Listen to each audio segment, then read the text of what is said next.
What's up, UX fam? How's your mom and them? Welcome to another episode of Beyond UX Design. I'm Jeremy. If you're new here, welcome to the show. I am super stoked to have you. And if you haven't done it already, please consider subscribing to the show wherever you listen to podcasts.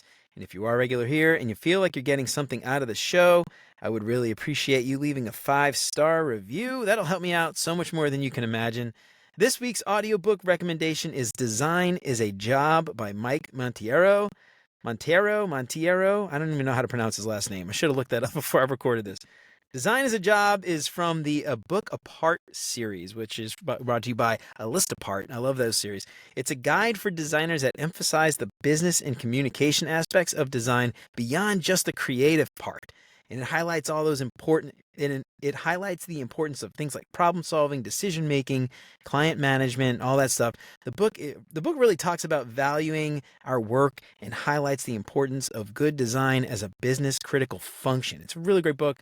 So head on over to beyonduxdesign.com/audible trial to start your free trial and download Design as a Job completely free and help support the show in the process.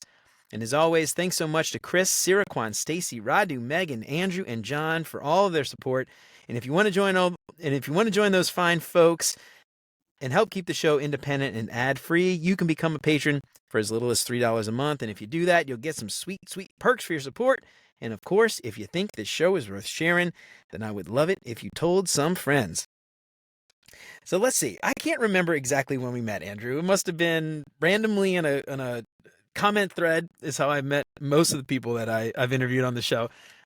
We met randomly in a comment thread. Someone I follow follows you, I guess, and comment on some stuff. And I was like, who's this dude? What's content design? It's interesting because content design is relatively new term for me, at least. I hadn't heard it maybe in the last year. This is the first time I actually heard content design. And so I asked my good buddy Andrew Astleford to come on the show to talk about content design, what it is, and all that stuff. So I'm really stoked to have Andrew on. For as long as he can remember, Andrew has wanted to write, but he thought his words would be about athletes instead of actions within a user interface, football instead of flows within a digital experience. And in 2018, Andrew transitioned to UX writing after nearly a decade in sports journalism. And today he's a senior content designer at Chewy. He loves life in Atlanta with his wife, his daughter, and his dog. Andrew, welcome to Beyond UX Design, man. I am so excited to have you on. How's it going? Doing well. I'm so excited to be here, Jeremy. You're right. It's interesting thinking about how people meet these days. Like comment threads is like the new bar, I guess, or the new, the park or something. So it's It's really the new interesting. meetup. Yeah, exactly. That's great. It's funny, man. I was telling somebody not long ago about they asked me, how do you get all your guests on your show? And I was like, LinkedIn comment threads, dude. That's like, if I didn't know you before that, that's chances are good I met you some randomly in LinkedIn comments and started Yeah. having a conversation. If I remember right, like you just had a baby and I was commenting about having a kid. And it was like nothing to do with design or UX at all. It was just random kind of, more honest, real conversation. I don't know. Anyway, but I love that stuff. So Andrew, you've got such an interesting backstory. Sports journalism. You lived in New Orleans for a little while. That's really badass. Tell everybody out there about you and how you went from journalism into UX writing. Yeah. Oh, it's been a winding journey. I always tell people it's been kind of like a bohemian lifestyle with twists and turns along the way. I guess starting in New Orleans, it's natural to be a bohemian lifestyle. Hmm. But yeah, so I definitely like grew up loving like narrative sports writing. And what I mean by narrative sports writing is like long form, kind of like back when newspapers were profitable and people wanted to do jobs at newspapers, they had long form storytelling, big Sunday centerpieces, things like that. And so I wasn't close to the Kansas City area, but I read the Kansas City Star online. They had a really good sports section back then with a lot of writers now who went on to like ESPN and some Oh bigger wow. national outlets. It was really cool to read them when they were still kind of coming up within the industry. But anyway, I kind of fell in love with the industry that way and just kind of like what you can do with words and telling a story in these like really creative ways. And so I always loved sports growing up. I love football in particular, college football, things like that. And I kind of thought about doing something within the sports area, but then like discovering sports writing and storytelling through sports and kind of thinking about like the wide range of human emotion and themes involved with trial, tribulation, things like that. It's actually really cool to think about what people in the Yeah. sports area go through and what that can tell us about ourselves as and just people. So anyway, like I really developed an interest in that. So I went to school for it, and I was fortunate enough to spend about 9 years in the industry overall. Oh, But wow. yeah, the journalism industry during like from 2010 to 2018 went through some pretty radical changes. Overall, there's a lot more emphasis on kind of bite-sized pieces and Oh, trying to yeah. chase Like clicks and Twitter, viral TikTok, all that materials. stuff, I Yeah, imagine. Yeah. exactly. So anyway, like yeah, it kind of turned into a job that I didn't envision when I first got into the industry, but it was still interesting to try to do it for a while. I experienced some great things. I went from like New Orleans to St. Louis to Tampa to Atlanta for journalism jobs, and had a few layoffs along the way, but then ended up wanting to stay in Atlanta, and that's how I fell into UX and discovering content design in 2018. Honestly, I was interested in kind of doing any kind of writing related role at that point. I just wanted to Hmm. kind of find an escape hatch from journalism, but I was really lucky to have this opportunity come about first. I was considering things like PR and communications at Oh, yeah. corporations, things like that. But it was a small team at a company called CallRail here in Atlanta, and it was a great place to just cut my teeth. And content design was still kind of like on the rise, I'd say at that point, a little less mature than it is now, 5 years later. But it was a great place with a growing team and a really supportive environment, and kind of learned on the job, and it was a great opportunity at that time. That's awesome, man. Yeah. So, it's really interesting. Again, like you mentioned, you were kind of thinking about PR and working and, kind of not PR is not necessarily marketing, but it's tangentially related to running businesses and Yeah. selling things and all that, right? And so is that kind of how that sort of evolved into UX writing and content design specifically? I'm just curious, like, how did you come across content? Was it just random job posting? You're like, content design, what's that? How did Uh, you end up as like going from, marketing and PR, thinking about that to ending up in more software related stuff? Yeah, no, definitely. Well, I guess I should back up a little bit. I tried to leave journalism the first time back in like 2016, and I failed. I was like applying for all these roles. I didn't have direct Brought you back experience. in. Yeah. Yeah, exactly. That's how it happened, really. So I was really trying back then to leave, and it didn't work out. I just was denied everywhere because I didn't have that direct experience. But then Mm. I was laid off the second time in 2018. I had a friend socially who was a product manager at the company I mentioned, CallRail, and he knew I was looking and was Ah, like, okay. "Hey, we have a UX content strategist opening. You should check it out." So I sent him my resume, and I think even some materials and my writing samples. They weren't UX related. It's kind of funny Hmm. thinking about that now. It's just kind of like stories from various media outlets I work for, but yeah, I think that was a really lucky break. And I don't know if I would do the same thing as what I did in 2018 to try to break in now. I always tell Mm. people maybe show some intention behind what you're trying to do if you're trying to change careers, whether it's a boot camp or just self-teaching online or completing some kind of free exercise. There's a lot of content design exercises out there that people can do for free, but I didn't do any of that. I always tell people I Just wouldn't learned do on the what I job. did back then. Yeah. So I was Yeah. kind of really lucky. But yeah, I was just kind of looking for anything. It's like, oh, content strategist job, I can figure this out. And maybe that was hubris or naivete or something, but I kind of just wanted to do something else and was motivated to learn and trust in myself to try new career paths. So that's what I Yeah. did. Kind of learned along the way.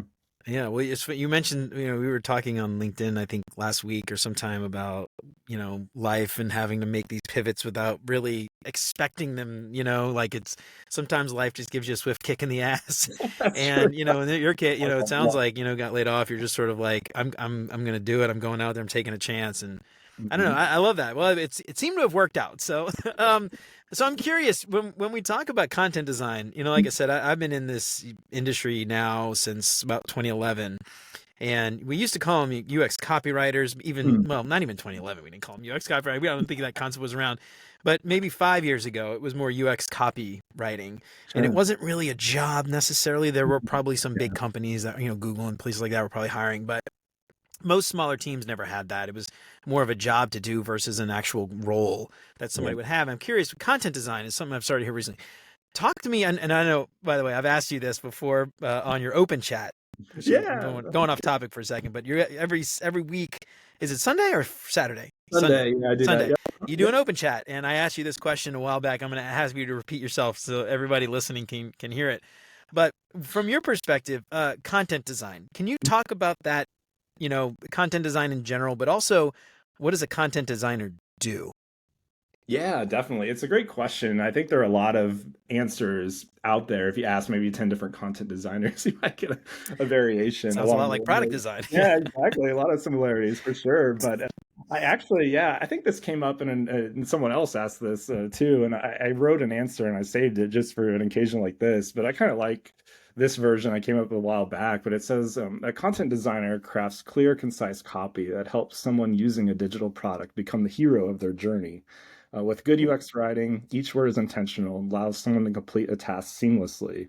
This increases confidence and trust, which drives positive business results. So, like a product designer, you're kind of balancing the user aspect of things, trying to make things clear and concise and helpful for a user, but you also have business goals, of course, to keep in mind. And so you're balancing those two things. And I just consider myself a designer who works with words. And so I work collaboratively with a product designer in the areas I support, with product managers too. We have 2-week design sprint sessions, things like that. So I'm embedded within all that. And it's really great, the collaborative aspect of this job. And that's actually one of the things I enjoy most about it is like the teamwork aspect and what you can do together using your various skill sets. And I hope I bring like a good, skill set for the words there, but like doing what you can to help the team like create something really cool for a customer in the business. So anyway, like, yeah, I just kind of view my role as kind of a voice of the product as well, like trying to keep things clear and concise and consistent across our various content ecosystems. But also, yeah, keeping the business goals in mind and trying to solve things in an effective way. So yeah, it's been really fun to learn as I've kind of grown in this industry and seen it evolve over time. Yeah, well, I love how you explain it as you're designing an experience with words. Yeah. That to me, it just speaks so much of like what I feel we miss often in this profession when you think it's just, oh, it's going to be this, and we design with lorem ipsum, and the content's always an afterthought. I Yeah. think it's Bill Gates, the content's king, right? Yeah. And so like we always think about content last. Mm. And we very Yeah. rarely think about what content will Yeah. be when we're actually done. And I Yeah. just think there's so many examples of this, and especially where I work in enterprise, right? We Mm. have, content is an afterthought every time. I was using an example not long ago. This is from a long time ago, but one of the applications I worked on years ago had remember I was fiddling around with it trying to test something, and I got an error, and it said, "Dear user, there was an error. Contact sysadmin." Like, what Right. the hell does that mean? I just imagine someone like, "My dearest user, I hope this error finds you well and in good health. Contact sysadmin." So it's just that kind of stuff. I know, UX writing is more than just writing error messages, but Yeah. that alone kills the experience when you're trying to do something and it just blocks you. Just, no Yeah. path forward, no contact this Oh, person, send an email here, click this button to absolutely. open a ticket. It's just now what? And especially for enterprise, I'm trying to do work and now like I can't do my job and I'm going to have to stay late tonight because this Yeah. stupid website doesn't work, right? Yeah.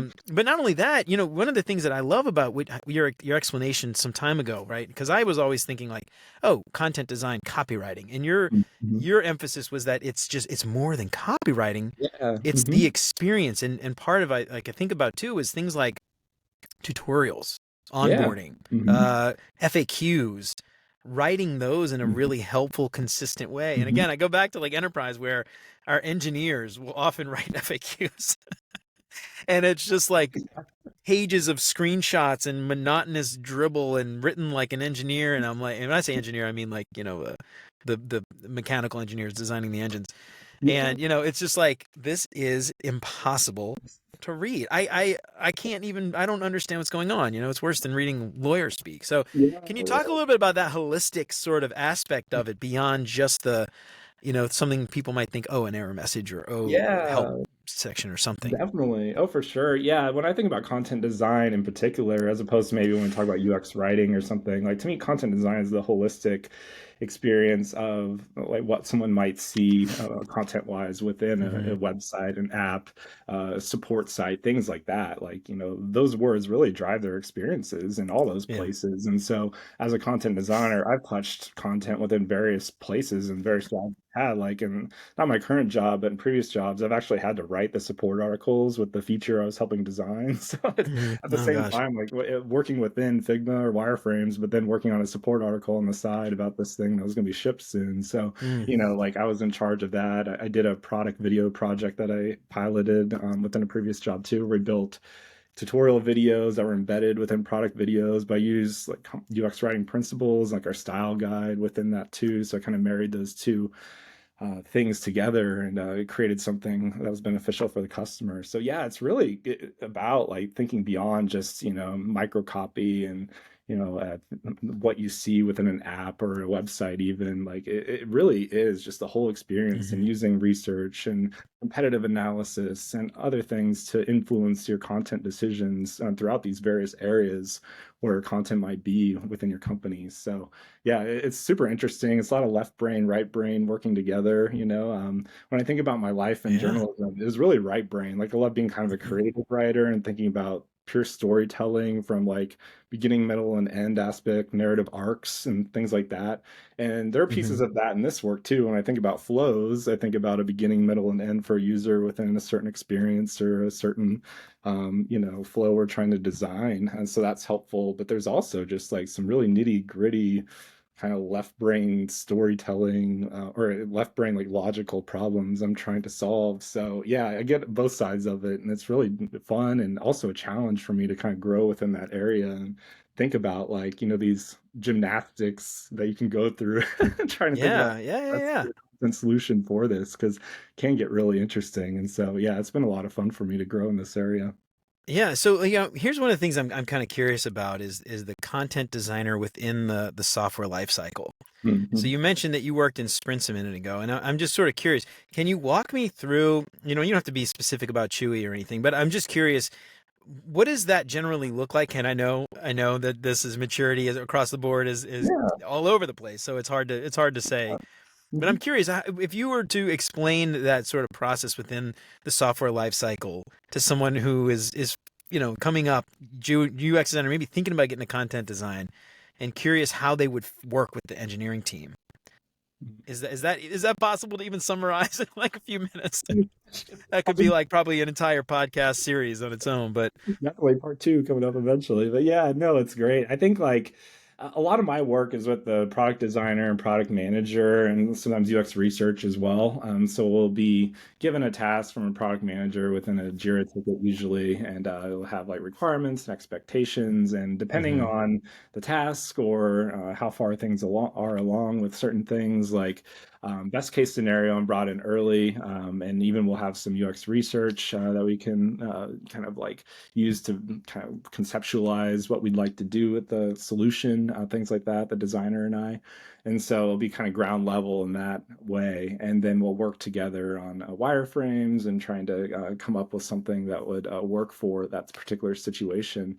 And then, yeah, we're definitely keeping the product manager updated. We're having some regular syncs and trying to just, stay on target for whatever the target completion date is. So that's definitely good to keep in mind too. I'm also balancing like multiple projects too, in addition to that one I'm working on. So I'll be doing the same Oh, thing, okay. but maybe with, a few other Yeah. designers and supporting multiple designers at a time and product managers. So yeah, but then, maybe we'll have some testing, internal testing. Maybe, we'll have to iterate on that. Of course, we have like reviews with different internal stakeholders and maybe some external stakeholders as well if we get UX research involved with that too. And then based on that feedback, we'll go back and iterate on the designs visually and maybe the content. So there are various aspects related to the feedback that we'll touch. So yeah, it can be a pretty involved process. And as a content designer, you get used to this, but a lot of people have opinions about copy, and it's kind of low hanging Oh yeah. a lot A of lot of people people, have opinions. so Yeah. it's Oh like, yeah. yeah, I bet. Not surprised. Yeah. yeah, exactly. So you're skin gets pretty thick pretty fast. But that's No, good I bet. too, because you kind of have to learn what feedback is valuable and what feedback isn't, because you get so much you can't take and do everything, but you kind of have to filter. Yeah, that's a good lesson. So That's a good life anyway, lesson in general. yeah, Yeah. yeah, exactly, for sure, definitely. So yeah, it's a pretty great process. I've learned a lot along the way, and I just love the collaborative aspect of everything, and it does make things better over time, and as you iterate and see it evolve from the ground level to the end product, that's pretty exciting. Yeah, I love it. Now you mentioned a second ago, and then maybe you alluded to it, or maybe I just inferred this is what you were talking about. But sometimes it might be words on a page, but the content might actually require videos or Oh imagery or yeah. illustrations or something like that, right? Is that Mhm. part of your job too, to work with the kind of visual designers and the UX designers to say, instead of a list of help topics, maybe we should have a series of videos or a series of step-by-step illustrations or something to simplify this, is that part of like your role as well, to help kind of decide and design that experience? It can be, yeah. It depends kind of on the environment and what tools are available or what initiatives are there. But yeah, in the past I have, especially when I was running that product video project, we would have a weekly meeting, I think, with the content team, and there'd be updates about the various projects we were working on, because we're usually the only content designers I'm working with in a cross-functional group. So we might be part of a content design team, but we don't really work with other content designers. We just kind of Mm-hmm. come together. But anyway, in situations like that, we keep everyone updated on what we're working on, and then be like, oh, do we need a video for that? Or, could this be a possible opportunity to build out a sport article or something? So that does happen just by communication with people on other teams. And then even if I'm working on a design within Figma with someone and be like, hey, what if we think about the content hierarchy in a different way? Or, maybe Mm. like visually, like you're talking about, what if we change this image to something else, or try to emphasize something within the value prop in a different way, things like that. So yeah, it's definitely just beyond like the words per se, but emails are another part of the ecosystem too. I'll write emails and they'll get sent out to customers, and so yeah, there's a lot going on, from kind of help material to customer communication to what people actually see within an app or website. Definitely content touches so many areas, and that's so exciting as a content designer to know that you can impact people in those ways, in those various areas. But you also feel like the responsibility to do a good job with all that, Yeah, because for sure. it could create a lot of calls to support. People are confused, or definitely our job is to help people kind of self-serve in a lot of ways, and so we want to make things as clear as possible and give them a path forward. Yeah, yeah. So one of the things I'm really curious about is, on a small team, it's easy to kind of keep consistent. Maybe you got one content designer and everything's in their head, right? Yeah. They're the go-to person. But when you start to create teams and teams across, a larger company, like something like Chewy, for instance, Hmm. you don't need to spill the secrets on how Chewy does it. But I'm curious, how does a team keep consistent across that customer experience, right? From every touch point, and I'm a service designer, so I kind of think at a very high level about all these touch Yeah. points. How do you keep that customer experience consistent? Tone, Mm. voice, the Mm. brand, all those Yeah. things. You know, UX designers generally would have a design system to do that. Yeah. Do you just sort of co-opt part of the design system and have a section for tone and voice and copy and how to write an error message versus this or that, Yeah. or do you have some other method that you guys like to use to keep those teams consistent and on brand? Definitely. No, like, yeah, you kind of build out a style guide and voice and tone standards and how that become part of the design system. Mm, Multiple stops I've had, that's how it's been done. And I've actually been in areas in my previous job where we were in charge of kind of building out the practice and coming up with those things for the first oh, time. And so awesome. it's really cool to have discussions about what do we want our standards to be? What do we do in this very granular situation? Do we want to use title case or sentence case route? Do we want a period after a two-word toast message? Stuff like that. Those are like discussions Hmm. we'd have. And Yeah, so I yeah. think it's, yeah, really important to kind of provide that structure, not only for content designers, because that's our job, but also for the product designers and product managers, because most times, at least in my Hmm. situations, like our teams have been so small, we can't touch everything that's being written and all the words that appear within these various ecosystems. Like Exactly. we can't do everything. So we have to kind of democratize content creation and give people the tools to be successful with it. And I view evangelism as part of my job too. Like if I'm in a stand-up Yeah, meeting for with my sure. design team or something and they have a question related to a style issue or something, like I kind of will try to chime in and be like, hey, this is how we handle it within our style guide. Let me drop the link to the style guide here so you can see it. We also have a word list, which is kind of more about like, use this word this way or don't use this word, Oh, I so love it kind that. of goes Yeah. beyond the style guide in a way. So I've had that at multiple stops. So yeah, I think it's as good as much as you can do to kind of define what content is within your design organization and create these standards so there isn't a lot of inconsistency or confusion about how to use certain components and elements. I think that goes a long way toward making a cohesive experience for the customer that will kind of create brand trust and just kind Hmm. of like I don't know, create an awareness within the customer that, hey, this company is on top of its game and knows what's doing here. So Yeah. anyway, like, yeah, I think it's just a lot about creating the tools to make designers, not only content designers, but product designers successful and product managers as well, or just anyone who's writing copy within your company.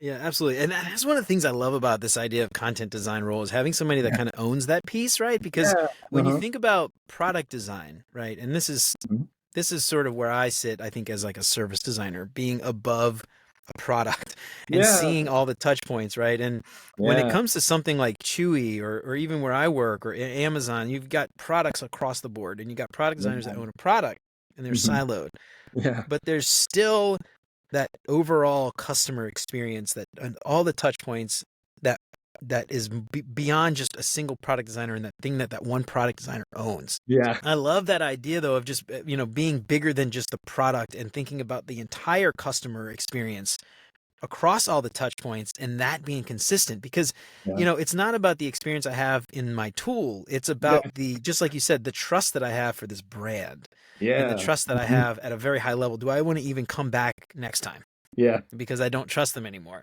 Mhm. because this weird thing happened and this error message really pissed me off and I'm never coming back again because Exactly. you made me contact Yeah. sysadmin. Yeah. So that's the kind of stuff that I love about this idea of content design and it's just like everything else I think in UX design. You've got jobs to be done. I Yeah. think product designers, UX designers, UI designers, researchers, content Mhm. designers, there's very specific skill sets that go Yeah. along with Mhm. those roles. And you can be good at multiple things, Mhm. but there's still a skill set that people can excel in, I think. And I love that. I love that idea. One of the things that I'm really curious about though is because content design is so new. I imagine when you're at a company that's got content designers, you're probably going to have sort of a way that a culture of working with content designers.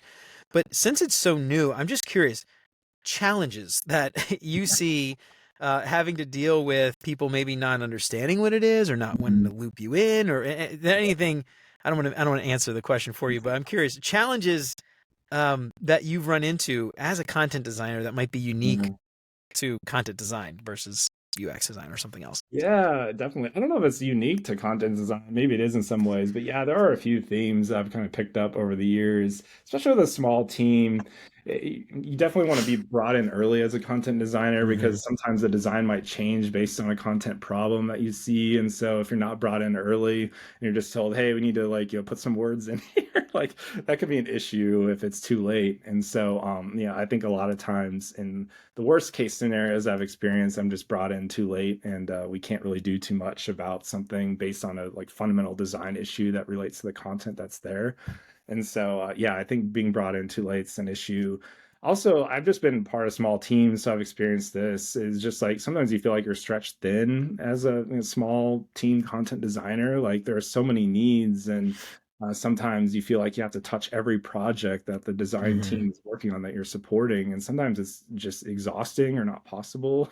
So I really admire the situations where they create these boundaries or they kind of like emphasize to the content designers, hey, these are our high priority projects or C-suite goals that we have. Like, let's put you on these, and then, you can help where needed in other places, maybe through office hours or some other kind of brief touch points with designers. But really kind of prioritize the work. I think that's important, and because you just can't, especially as a small team, like touch everything that's being written or designed within an organization. So I think that's been an issue too. But also, yeah, the evangelism part I mentioned a bit ago, like sometimes it's hard to just tell people that some of these tools you created are out there, like style guides or content standards or word lists. Like, even if you kind of like put stuff in Slack or tell people in meetings as a group or something, like sometimes you have to repeat things multiple times to have it kind of Yes. sink in. It's just human nature. I Yeah. get it. And if you're a product designer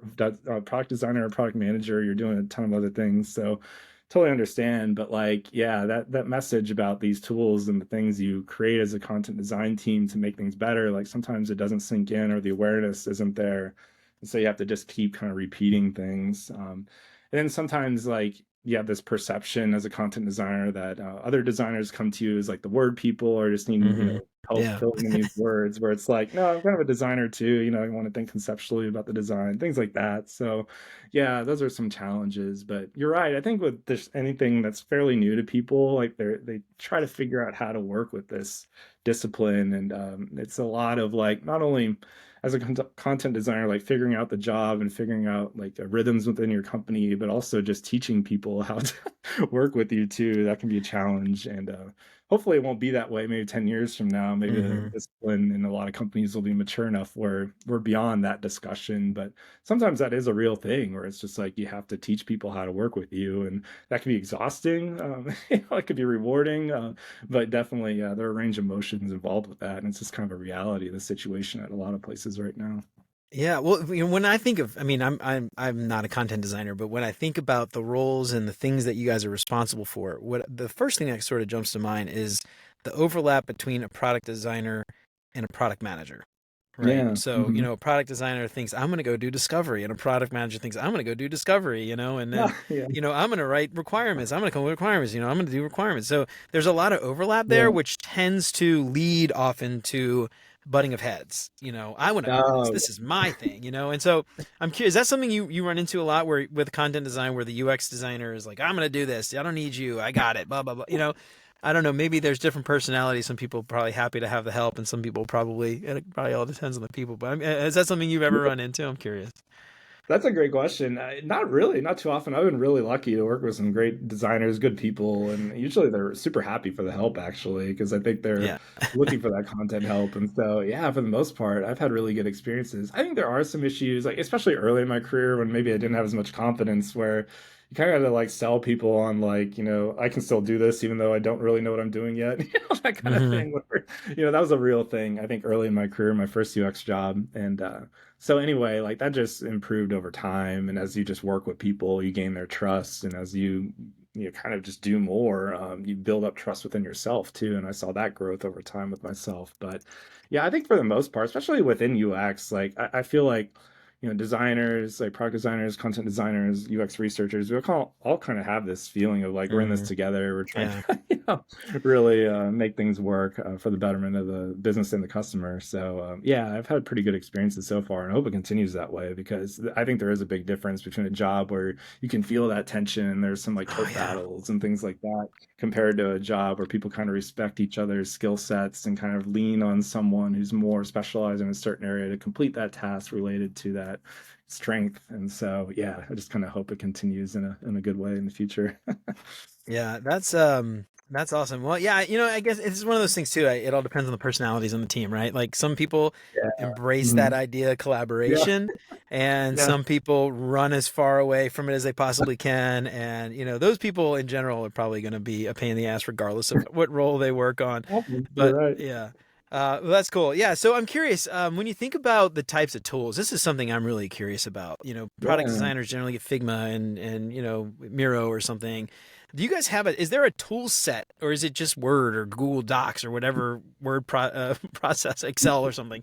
Or is there something specialized? Do you guys use something special that people might not be aware of, or is it just, writing tools? Yeah, no, we work within Figma. I've worked in Framer as well in previous jobs. So, I mean, I'm working in designs most of the time. I'm glad we're at that point now where people view content designers as like, you go into the design, you work with a copy within a design. So you're collaboratively working.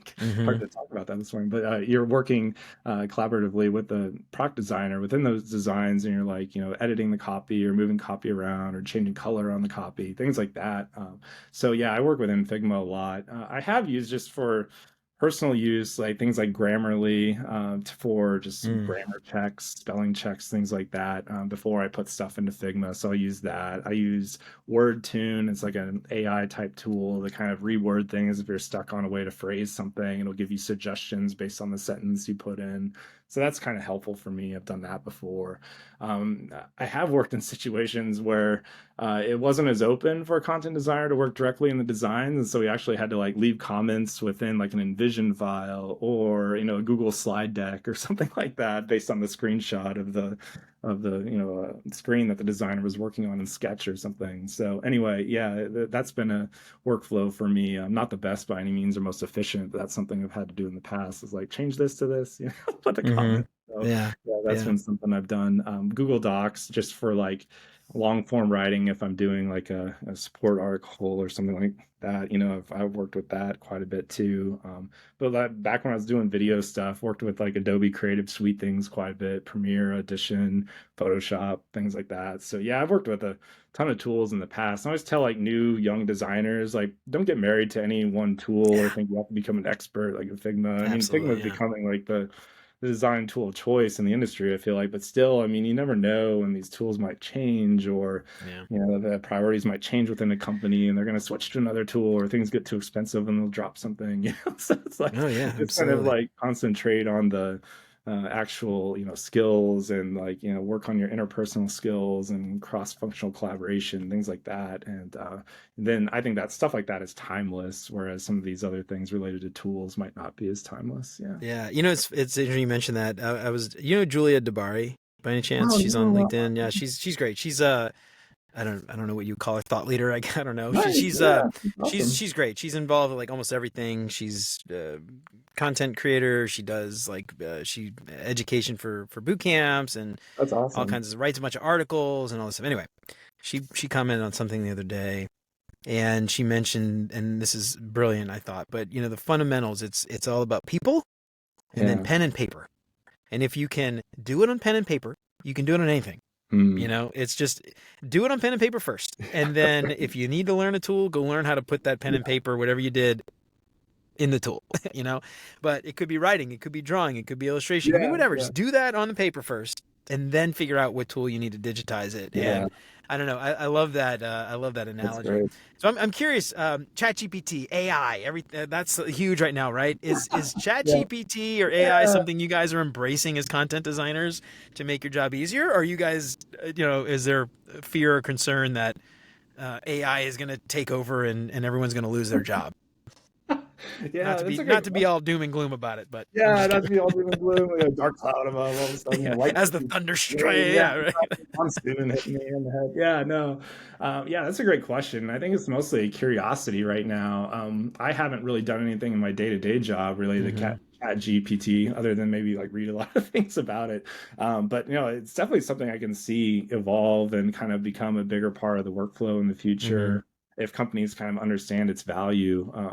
I don't think it's possible yet in its current form to replace, what UX designers work or content designers Yeah. work, because there's so much like problem solving involved and Mm-hmm. iteration and things that change, like requirements change in mid sprint sometimes or something. I think there's a lot of like just human stuff that happens within a product development experience. So I don't think it's possible yet. Thankfully, hopefully I have job security, for Yeah. I don't think this is a threat yet, but I do think it's something that we should think about. And I think Yeah. it could be used as a tool to help our workflows in particular in the future. I think we still need to be very careful about having a voice of the customer and having Mm-hmm. something that is like, I don't know, it's kind of like a human voice within our products. Because sometimes I read Chat GPT answers, I'm like, I can tell this was AI written and it's like a Mm-hmm. machine It's kind of Yeah. like some of the stuff I don't think we want within our products. But yeah, I think like there are certain use cases, especially within like some day-to-day workflows or documentation things,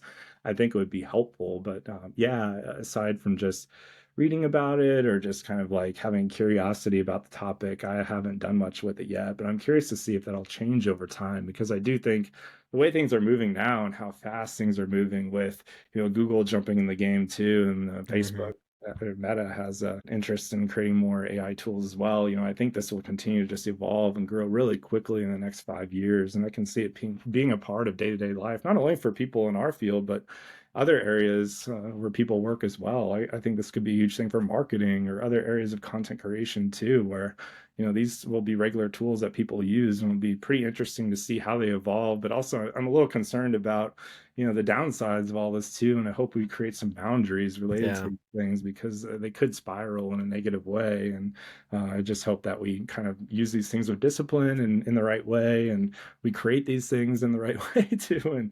And kind of interested to see how all that changes in the future. Yeah, absolutely. I mean, this again could probably be an entire episode series on its own. But one of the things that it's funny, I saw this meme on LinkedIn. It was just like, designers are safe until AI can figure out what the customer actually needs Yeah, that's true. versus what someone tells it at once. Then we're safe. Yeah, that's true. So Yeah, you know distinction. Yeah, that's like it's so true because like part our job as UX professionals, regardless of if it's content design, product design, UX yeah, design, whatever, it's not to do as we're told. It is to question. It yeah. is to understand and uncover insights.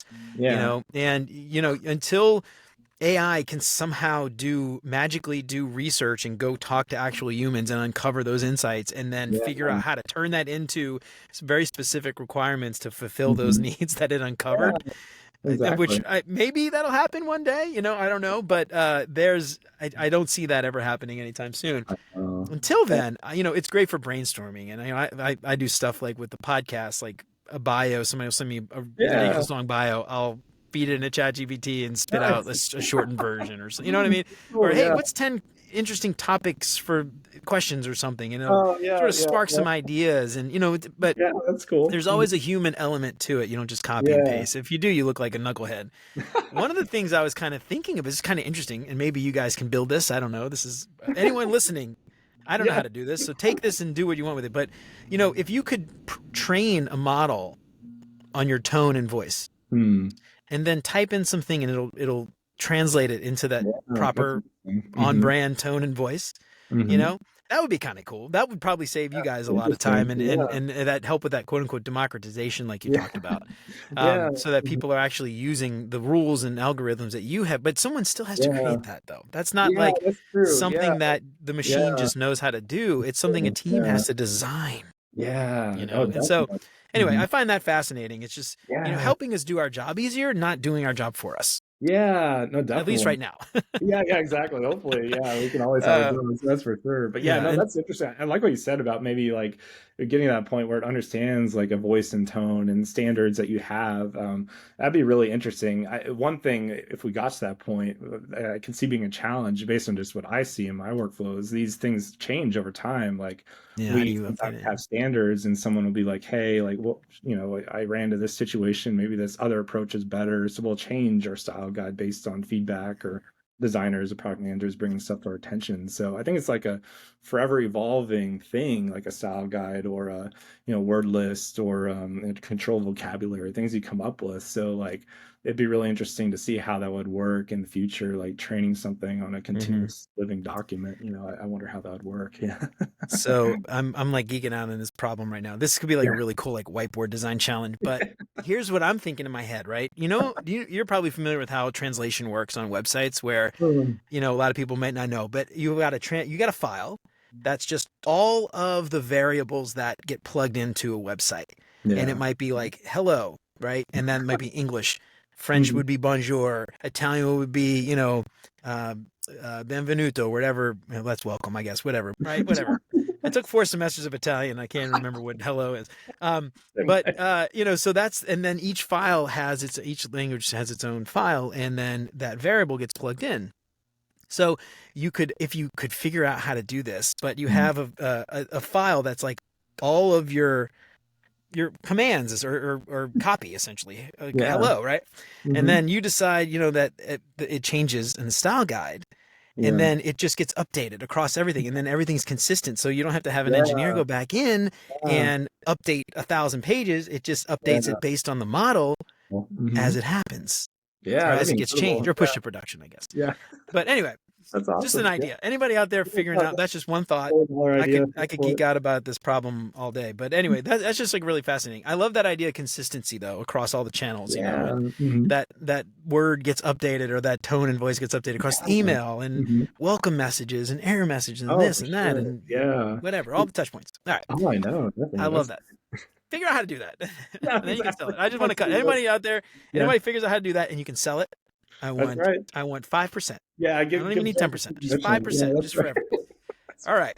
So a lot of people out there, junior designers, transitioners, looking to get in the UX field, might be interested in content design. I want to talk a little bit about how people might get into content design. And you called out, the way you did it before. You might go back and think. So with your years now of experience doing this, looking back, what advice would you give young Andrew to get into content design that isn't just fumbling through it like you mentioned before? Skills, background, education, whatever it is. What advice do you have to get into this field? Yeah, that's a great question. I'm really fortunate that quite a few people reach out to me on LinkedIn and ask me this question. And sometimes I'll hold like 30-minute video chats with people and just talk about my career journey. And You're a they ask thought leader me, now, dude. oh, I don't That's know about that. Yeah, it's like, oh, yeah, knock me down a peg or two, please. But no, it's really fun, and I love giving back because I kind of feel like I was really lucky to fall into this, and so it's like my way of like paying the universe back and being like, hey, let me help out a little bit. But yeah, what I always tell people is like, one, they're like way ahead of where I was if they're even thinking about this because I kind of like didn't know I wanted to break into UX before I did, and so like I was very very lucky. But I also think there was something to my situation where having that connection within a company and having someone who could vouch for my work ethic and character, and then telling the hiring manager about me in that particular situation where it was a small company in particular, I think that really helped and made it possible for me to get the interview. And then from the interview, it was just about like speaking to my transferable skills and some of the experiences I had in my journalism life and how it might help me in this content design world. And so I spoke about working with like, people on a beat that I was covering, or even photographers who are out in the field with me, or these various other cross-functional partners. Like there's so many transferable skills we have in these various industries that could work within the UX world if you're trying to break in. Like I see a lot of parallels between what I do now and what I did in my previous life, just mm, based on like working with people in a certain way and like being collaborative and just coming up with a compromise when necessary and things like that and meeting deadlines. I think like there's a lot of stuff you can emphasize in an interview as far as transferable skills go that'd be really helpful for your case as you're trying to break in. But yeah, I'd tell people just to definitely show some intention too and some curiosity about content design, or if you're wanting to break into UX design as well, just like I don't like to tell people they have to take a expensive 6-month boot camp or something, but if you take something like that, or just do like a free self-paced, mm-hmm. course, or just like watch a lot of YouTube videos, or just like do anything you can to kind of like show that you've done some self-education, that you're interested in this. Because I think a lot of times hiring managers are looking for just someone they know they can trust to make the transition and kind of Yeah. like be motivated enough to kind of evolve within this new life. And so I tell people that try to get some samples in whatever way you can, whether it's freelance work or, those free writing exercises online that people can look up related to, free UX writing exercises. That's good to do. But yeah, like I went through this really cold in 2018 where I didn't have anything really. I was just Mm-hmm. kind of going off of my journalism experience. But I think at the same time, it was helpful for me then to kind of explain like some of these skills I had that I was bringing over and how those would help me make the transition. And I think that was wise to do. But bringing it a step further today, I would definitely like show some intention before the interview, like try to have some samples to show related to content design or some kind of UX problem, and then kind Mm-hmm. of speak to that or speak to a course I completed, or X, Y, and Z of what I taught myself based on these online tools. So yeah, I think that's how I go about it now. A little more depth involved than what I did back then. Yeah. Now you had a background in writing, right? You went to school for Yeah. writing, right? Yeah, yep, I Do did. you Magazine think journals. it yeah, so journal, do you think it helps to have that background in writing or technical writing or some kind of writing? Or do you feel like that is maybe nice to have but not necessary? Is that background in writing something that I would imagine it helps? But Yeah, do you think it's necessary to be really successful, or is it just a nice to have?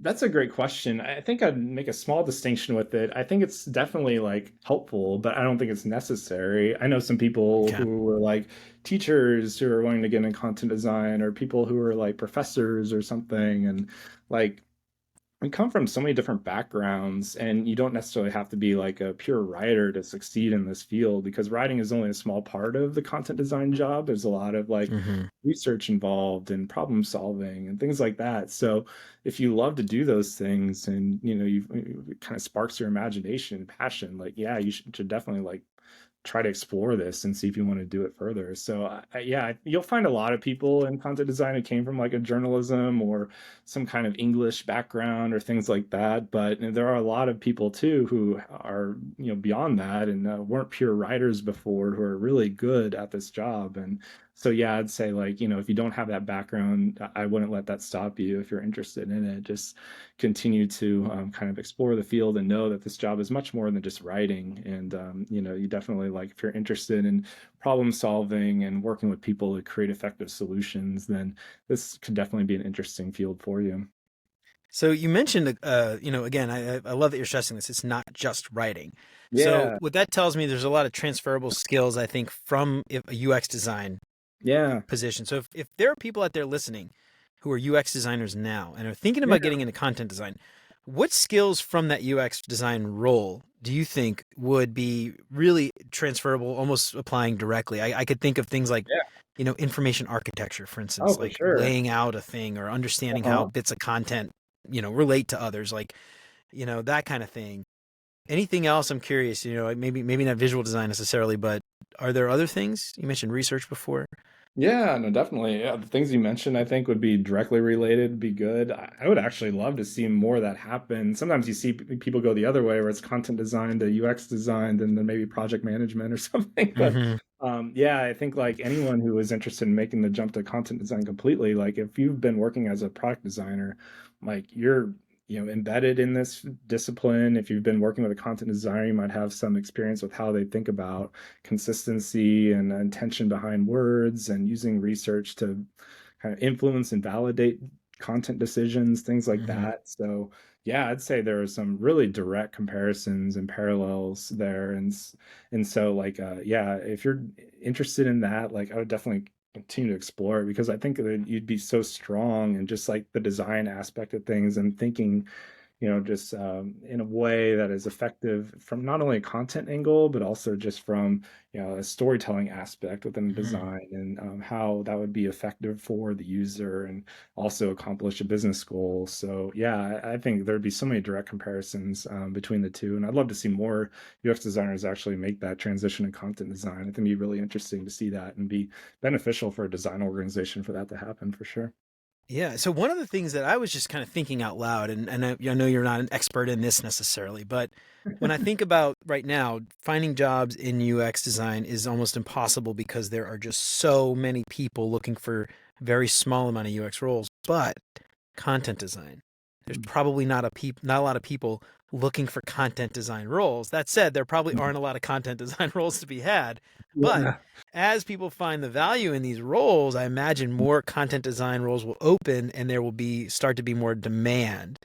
Do you think, and again, I don't want to put you on the spot. If you don't know the answer, Yeah, just say it pass. no, no, it's But do you good. think if this is something that people are looking to get into, there might be a better opportunity and maybe more likelihood to get that content design job than trying to fight the thousands of people who have just been laid off from Figma or from the Fang companies, trying to get those very small few UX roles. Do you have any thoughts there? Is that something you've ever thought about? Or I don't know if there's Yeah. talk in content design circles about this, but I'm just curious what you think. No, it's a great question. Yeah, I think it is a really difficult time, and I kind of feel bad for someone who may be interested in following the same path I did, about like changing careers, because now hiring managers have more of a choice to kind of hire someone who might not be looking otherwise, like someone who's mid-level or senior level, so it's difficult out there. But I'd say like look for a job that might not be labeled content designer or UX content strategist or something. Mm, Like if you're that's a working good at a point. company, yeah, that's like allowing you to work within a digital experience in some way, whether it's a website, or even their emails or,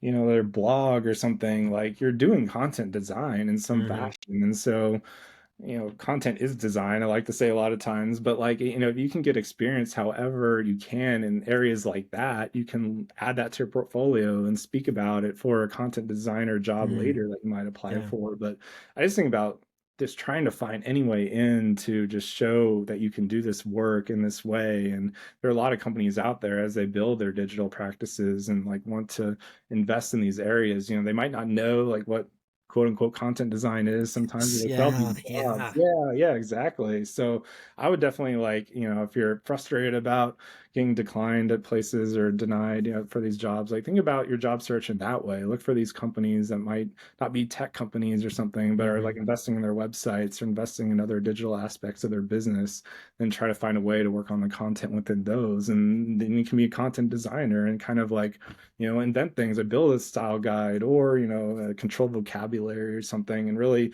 establish yourself that way, then add it to your portfolio and have that just benefit you throughout your career. So I think about things in that way at this point.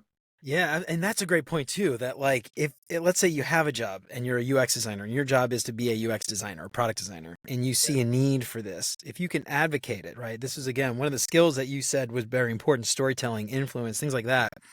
If you can advocate for this and you're interested in it, start doing it. Start Yeah. talking about it. Start normalizing it, Yeah. right?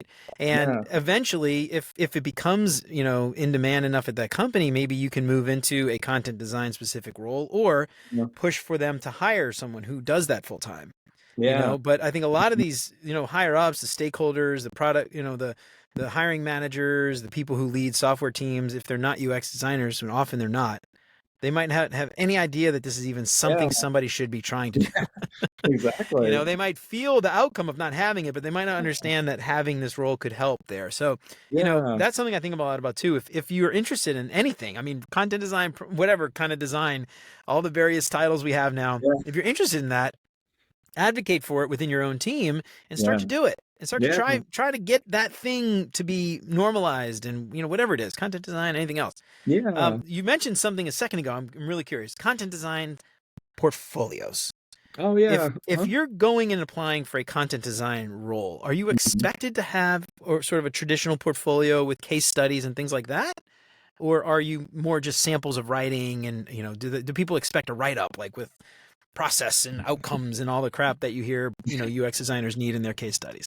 Yeah, definitely. No, I think like in the past few experiences I've had during a job search, like it's pretty much the first situation you mentioned where you're expected to present maybe 2 to 3 case studies and kind of explain from a beginning, middle, and end point, like what you did and like how you affected the project, and then have any data that you can show related to the outcome of your work. And so, yeah, I kind of just try to tell a small story with each project, but also have screenshots related to the Mm, content I worked on, maybe tables or Excel, files related to any data that was, complementary to my project, things like that. So yeah, I'd say it's very like similar to the UX design experience, or UX designer experience now, where you have these case studies. You have to explain like your impact and your thought process behind the work, and what you did to solve problem XYZ, things like that. And then not only talking about those things, but also then the impact of the work, maybe the legacy of it, if it's still standing today, like, is it something that's impacted the business with a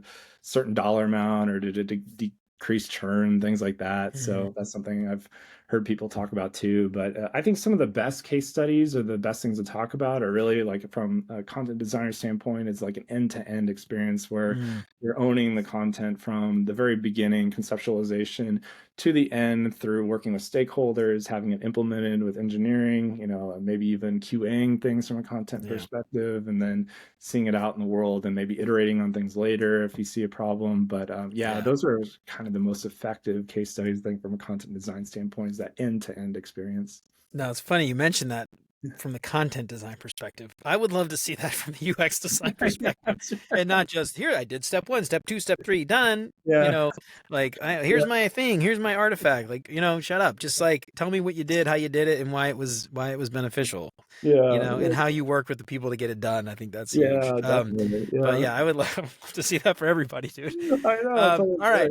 right. So we have been talking for a little bit. I know you got a hard stop in a few minutes. I got some questions I want to ask you in a little bit, but before we do that, Uh-huh. resources, anything you want to leave with the listeners to go and investigate a little bit more, find out a little bit more about it, maybe start learning, people to follow, things like that. You could give some shout outs now, and then we'll also link to everything in the show notes as well. But any resources that you have that you like a lot that you think people should check out to help learn more about content design? Oh, definitely. Well, two organizations that stand out right away, the UX Writing Hub and UX Content Collective. If you're interested in content design, definitely look at those. There's a website called the UX Writing Library, too, that has a bunch of links to not only those organizations I mentioned, but a lot of different things as well. I had a post a while back on LinkedIn about a ton of people I follow there, a Yeah. lot of interesting voices they're I think I doing. asked you And that. I think that yeah, was me. I you actually asked did. you, You're like, who do the you one. I'm glad follow? you Yeah. did. That was great. That No, was a it was lot of people, by the way. I was very impressed. yeah. I I was have like, this thing where it's funny because whenever I don't pay for premium, yeah. and every Mhm. time I look at too many profiles, I Yeah. get suspended Oh no. because they think I'm a bot. I think you're a So I just like now it's like I'll just look at like 4 or 5 people a day because I don't even know That's what the so number is. funny. LinkedIn support won't tell me. But That is if I so look funny. at too many people, it happens every time. Like, Yeah. oh, follow these people, and I'll do it. The next day, I'll get suspended. Oh So no, I I don't haven't know followed why. everybody, but I got that That's list. But anyway, great. you know what? Yeah. I'll post a link to that list. But anyway, so you posted the list. Yeah. And do you have any off the top of your head anybody you want to call out specifically? I hate putting people on the spot because I know Oh no, someone it's asked me to do. I'm going to leave somebody out, but if you yeah, don't feel, no, definitely. She wasn't on the list, but I forever be grateful for Catherine Hosmer was my first UX writing manager and gave me my first job in this industry. And I just want to shout out her and just tell people like if you're able to break through in anything and change careers, like it really does take a special hiring manager sometimes to make that Mm, happen. And so I just want you to keep that in mind if you're thinking about changing careers. Like try to find an empathetic teacher-like figure early in your design career. And I love I was that. lucky to have that with her, and definitely shout out to her for making this all possible for me. Really changed my life in a lot of ways. Yeah. And so you mentioned two places. Any other like books or are there courses or boot camps that exist that people could like Yeah, university courses and things that are specifically related to like product related, software related content design? that's a I'm not good even sure if that question. if that even exists. Yeah, well, there are some boot camps out there. I was a academy mentor for the UX Writing Hub's course. It was called the UX Writing Academy. It was like a 6 month course. So I did that. Really cool experience for me to just work really closely with one or two mentees during that time and kind of week by week, kind of look at their UX writing work and kind of give them feedback on their exercises. And they ended up doing like a research project at the end, which was really cool to see. So anyway, like that was a really neat experience. I know a lot of people have taken advantage of that over time. Definitely worth checking out if you're interested in doing an extensive course. I think the UX Writing Hub has a free option as well. It's a little less intensive, but definitely a little more cost effective too. So definitely think about checking that out. UX Content Collective also has courses available, Oh, and cool. yeah, both of those organizations I definitely suggest anyone who's interested in learning about things to check out their offerings there. And I think there are definitely like courses that go beyond just like the general like introduction to UX writing now. Like they have Figma courses for content designers and Oh, things like cool. that. Awesome. Like so definitely look at all these offerings and you can definitely like get your overall like background and introduction into what the field is if that interests you. But there's also some of these other niche opportunities that they offer too that could be beneficial and really good for people who are interested in things. Right on. This is a totally random question. Well, I guess not random because it's related to content design.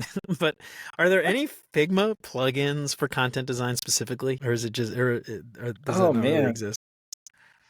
I don't know what Yeah, that no, I don't know what I that haven't plugin used would even any. do, but I don't know. That's why I'm not making Yeah, no, plugins. I haven't used any. Yeah, I know Frontitude, I think, is a company that's come out with some, and I've heard them and their work. It's been really good from what I hear. I've never used it, but I'd like to see more out there for sure, because I think that could really help with consistency and creating even like references for Mm, product designers as they're working in Figma files, things like that. Like, I'd love to see more of that. So that's definitely like a frontier I think that could be developed more over time. cool. All right. So, one before we do the questions, let's let everybody know how to find you. LinkedIn, you anywhere else on any other social media or anything else, or you just do LinkedIn. That's a good question. I used to be all over the place, but ever since getting out of sports media, I kind of just narrowed down on LinkedIn. So find me there. Same I way, try to man. post every day, try to make it collaborative and have a conversation with people. Oh, I I really love it. love replying to Yeah, comments. dude. So yeah, check me out on LinkedIn. And if you send me a message, sometimes I'm really late to respond, but I'll try to get around to it eventually. But yeah, I definitely would love to see you there if you check Right me on. out. Yeah, I love all your stuff on LinkedIn. It's Thanks, definitely man. one of Yeah, the highlights of my day is all your posts. appreciate it. But yeah, you do the a bunch of stuff every week. You have kind of like a series that you do. The Yeah, the, yeah, the kind weekly recap you've been doing, the working guide, which is really cool. I actually interviewed Dr. David Leitner. He's an expert on followership, and one oh, of the things he nice. recommended doing That's if you're really having cool. trouble with a team member or a manager or whatever Oh, wow. is creating a way to work with you. And I was like, Andrew's doing it.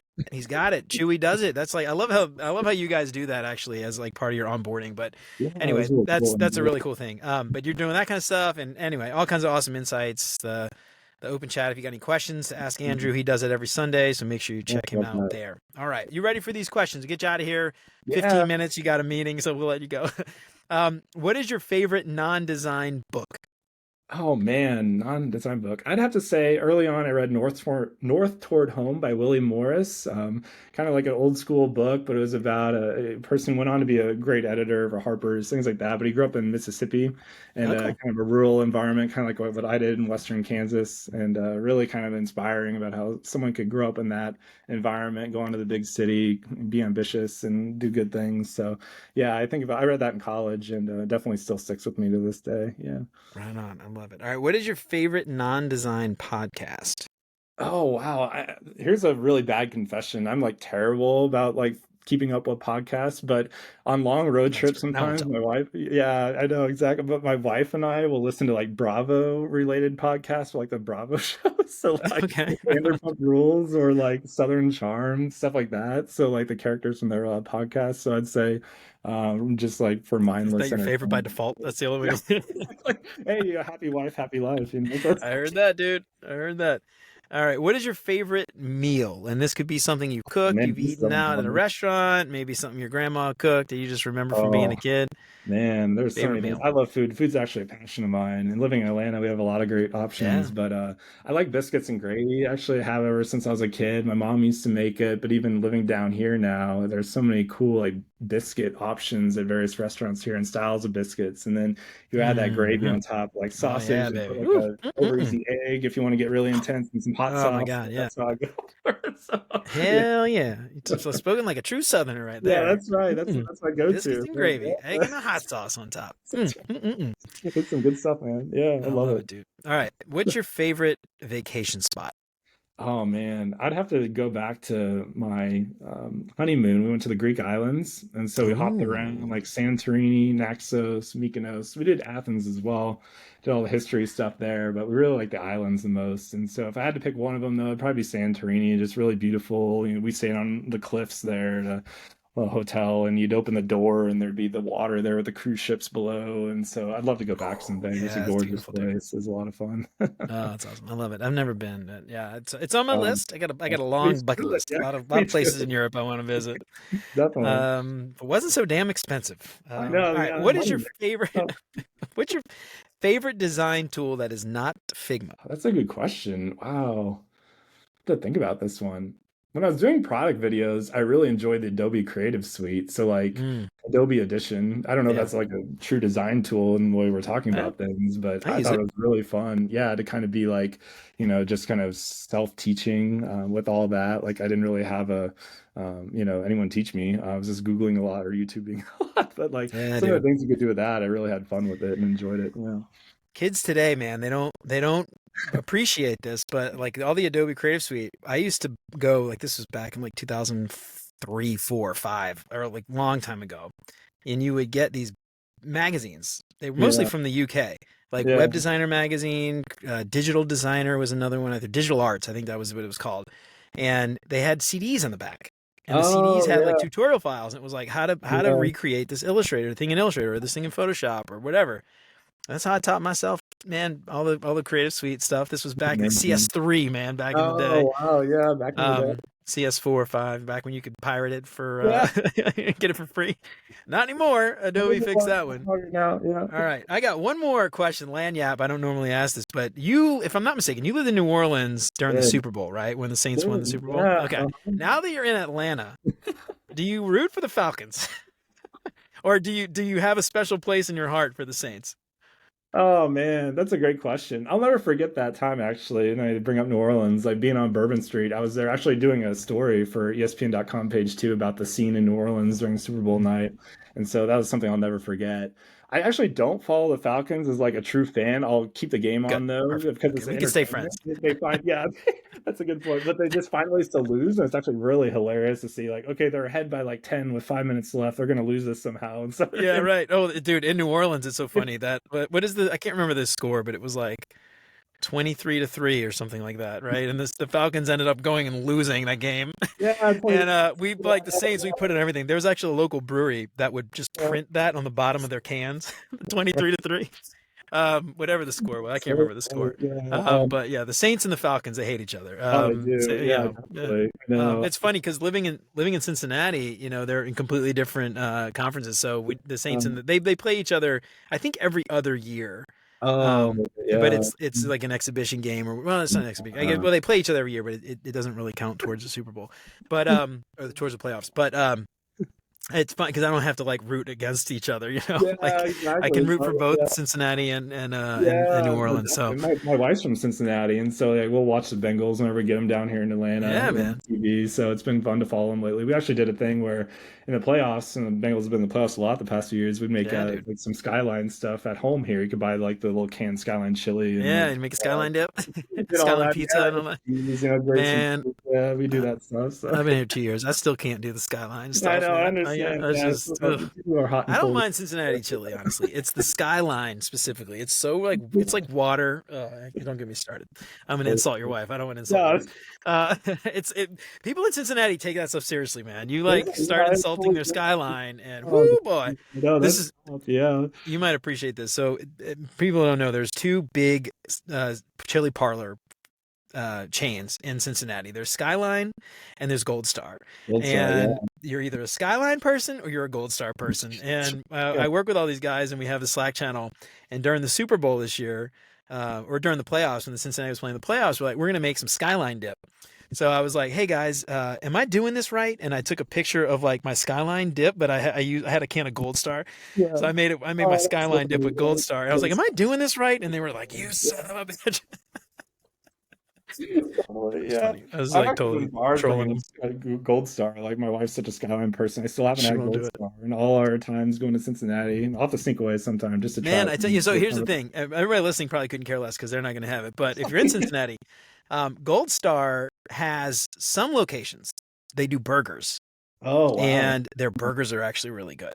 Oh So, wow. and whenever I go there, I get their burgers. They're like kind of like smash burgers, sort of. Okay. They're not Yeah. as good as like some other, but they're definitely better than like McDonald's or Burger King or Yeah. something. But I like Gold Star because you go in and they have a waitress and you can like sit down and stuff, and you know it's not like fast food. So anyway, I like Gold Star, but you know whatever. My kids like their chicken strips, so Oh, that's good. we do that. I love chicken strips too. I'll have to try it out sometimes. It's been a big curiosity for a while. I'll have to make it Yeah, just happen. don't tell your wife. I don't want you to. I don't want you to end up divorced. So all right, cool. Andrew, all right, man. Well, I really appreciate you coming on. This has been fantastic. I love all the stuff about content design. Super fascinating to me. Anybody out there who's interested, please follow Andrew. Follow some of those folks that he mentioned. Check out all that stuff. If you want to get into content design, I think this is really important. Remember, UX design, it's more than just design. It's more than just the visuals on the screen. Content design is a huge part of it too. Don't overlook the content design. All right, Andrew, thank you so much, man.